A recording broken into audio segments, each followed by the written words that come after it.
Todo comenzó en el huerto del Edén. En Génesis 3:6 nos dice, y vio la mujer que el árbol era bueno para comer y que era agradable a los ojos y árbol codiciable para alcanzar sabiduría, y tomó de su fruto y comió, y dio también a su marido, el cual comió así como a ella.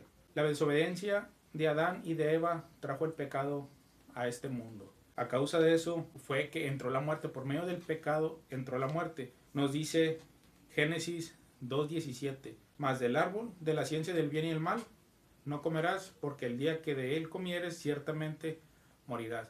Había una advertencia de parte de Dios que no se comiera de ese fruto prohibido, porque ese fruto prohibido traía la muerte por medio del pecado. O sea, traía el pecado y por medio del pecado la muerte. Y en el momento que Adán y Eva comieron ese fruto, pues cometieron pecado, y a causa del pecado entró la muerte a todo ser viviente, a toda la humanidad. Entonces, Romanos 5:17 nos dice, por tanto, como el pecado entró en el mundo por un hombre, y por el pecado la muerte, así la muerte pasó a todos los hombres, por cuanto todos pecaron. Entonces, Dios le dijo, si comes de ese fruto, ciertamente morirás. A lo mejor se pueden estar preguntando, ¿y por qué no hemos muerto? ¿Por qué Adán no murió cuando comió el fruto? Bueno, realmente sí murió. Es como les puedo poner de ejemplo la rama de un árbol. Cuando tú cortas la rama de un árbol, no muere al instante.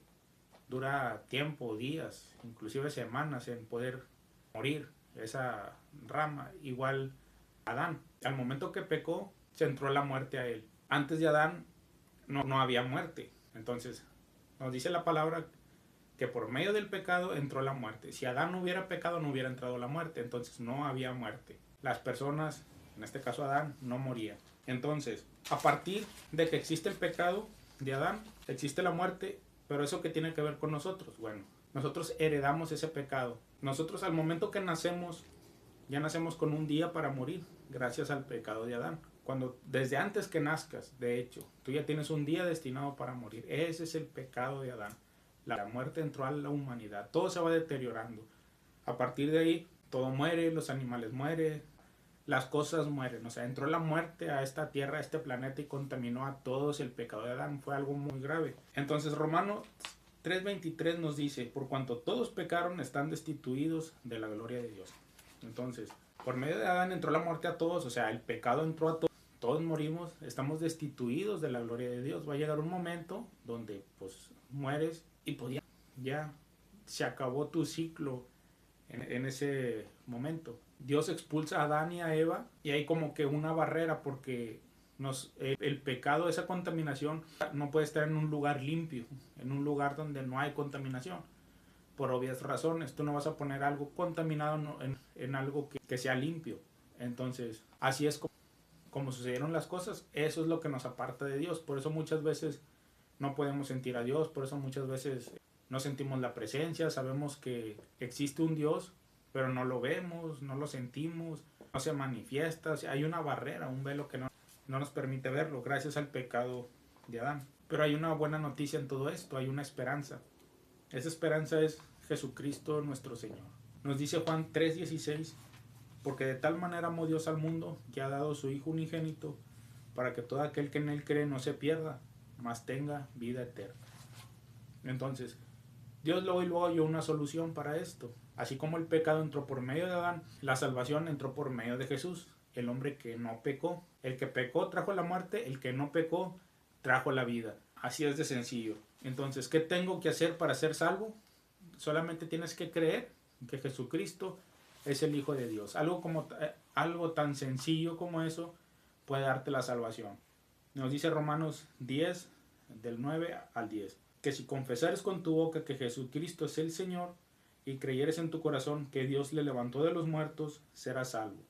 Porque con el corazón se cree para justicia, pero con la boca se confiesa para salvación.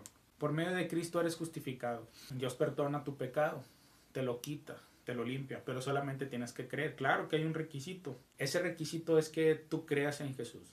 Nos dice el libro de Juan que todo aquel que en él cree no se pierda. También nos dice el mismo libro de Juan, nos dice que a lo suyo vino, pero los suyos no le recibieron.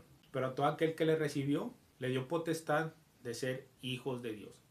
Al que no recibe a Cristo, no es hijo de Dios, aunque creas. Acuérdense lo que acabo de leer en Romanos, que dice que si confesares con tu boca, tú tienes que decir: Jesucristo, yo creo que tú estás vivo, que eres el Señor, que eres el Hijo de Dios, que Dios te resucitó de los muertos y que solamente tú puedes darme la salvación. Ahora, esto también nos ayuda a tener una vida como la que era antes, como la que era Adán antes del pecado.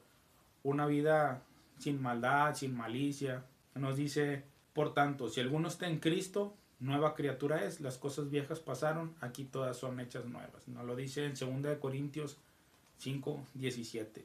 A partir de que confiesas que Jesucristo es el Señor, vendrá un cambio y una transformación a tu vida. Y no nada más un cambio y una transformación, sino que obtendrás la vida eterna. Llegarás al momento que era en un principio donde no existía la muerte.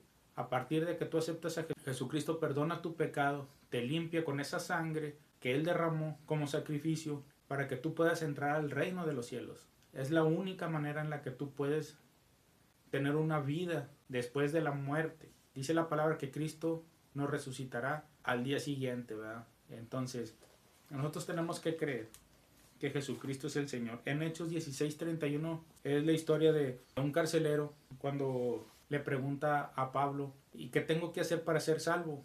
Y Pablo le dijo: cree en el Señor Jesucristo y serás salvo tú y toda tu casa. O sea, toda tu casa. Todo está en ti. Si tú empiezas, toda tu casa va a ser salva. Así como el pecado entró y contaminó a todos, así la verdad de Cristo va a entrar a tu casa y va a contaminar a todos, y todos van a ser salvos gracias a eso. Les deseo una vida nueva en Cristo Jesús y que todos podamos aceptar a Cristo como nuestro Señor y Salvador para tener una vida nueva y, pues, lo mejor de todo, obtener el regalo que es la vida eterna. Voy a hacer una pequeña oración para terminar. Padre bendito, te doy gracias por este tiempo. Te pido que tu Espíritu Santo toque los corazones de las personas que han escuchado, Padre, esta palabra, Dios. Que puedan aceptarte como su Señor y Salvador y crean que tú nos has salvado del pecado, o sea, de la muerte, Señor. Solamente esperamos el tiempo, Padre, en el que estaremos en tu presencia, en el lugar donde pertenecíamos anteriormente. Te pedimos, Padre, que por medio de nuestra confesión en Cristo, nosotros podamos contaminar a toda nuestra familia, Padre, del Espíritu Santo y de la salvación. En el nombre de Jesús, amén. Nos vemos.